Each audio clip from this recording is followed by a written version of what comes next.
পৃথিবী বড় স্বার্থপর, দুনিয়া বড় স্বার্থপর।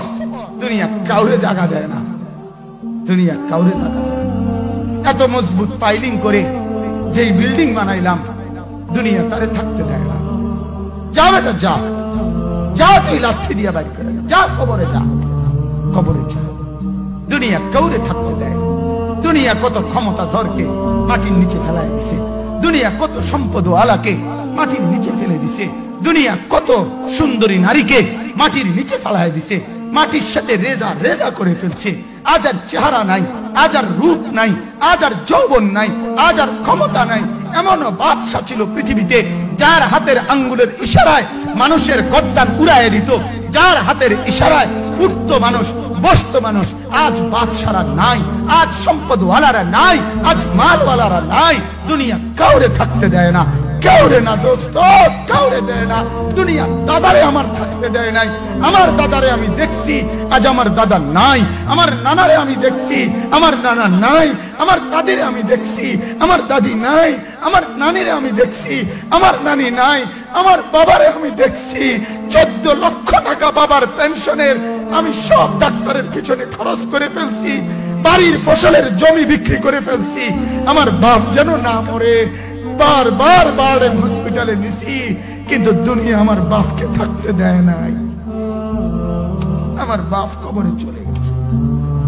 দুনিয়া কাউরে থাকতে দেয় না, কাউরে না, কাউরে না, কাউরে না,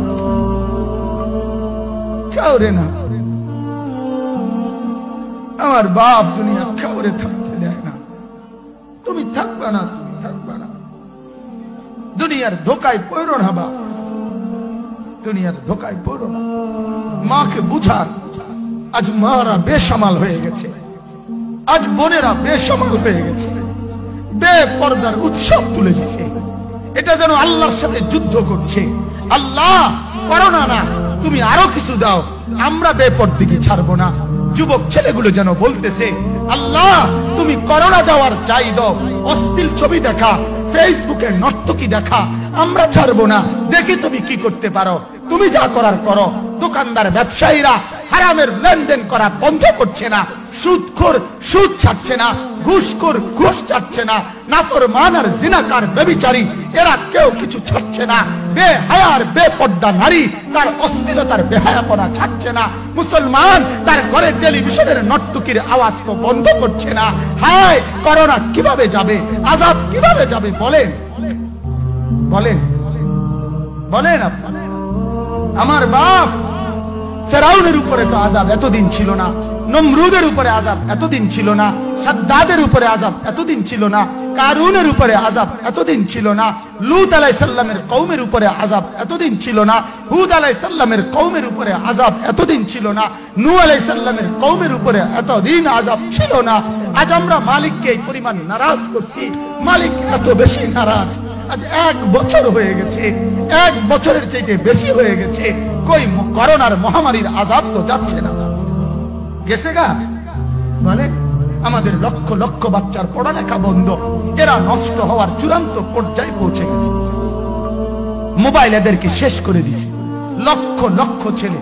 গতকালকে এক মা আমার আত্মীয় ফোন দিয়া বলতেছে, সকাল 10টায় বাচ্চাটা ঘর থেকে মোবাইল লইয়া বাইর হইছে, রাতের 10টায় মা তারে ফোন দিয়া বলছে, বাপ ঘরে আসতি না, ভাত খাইতি না। বাচ্চা তারে বলতেছে, তোমার অসুবিধা কি, তোমার সমস্যা কি? মা এই কথা বইলা কায়দা দিছে যে শোনেন হুজুর কদুর দোয়া করো। এক বাচ্চা, এক ছেলে, সে যদি তার মাকে কথা বলতে পারে, তার মানে গুনাহ তারে এত মজা দিয়া দিছে, ফেসবুক তারে এত মজা দিয়া দিছে, ইউটিউব তারে এত মজা দিয়া দিছে, নর্তকী তারে এত মজা দিয়া দিছে, গুনার দৃশ্য তারে এত মজা দিয়া দিছে, সে মাকে ধমক দিচ্ছে। রাত 10টা বাজলে কি হইছে, রাতের 3টা পর্যন্ত দেখলে তোমার সমস্যা কি? আমার আখিরাত আমি নষ্ট করলে তোমার অসুবিধা কি? আমার জাহান্নাম আমি ঠিক করে নিলে তোমার সমস্যা কি? আল্লাহ আমাদেরকে মাফ করে দেন, আল্লাহ আমার জাতিকে মাফ করে দেন।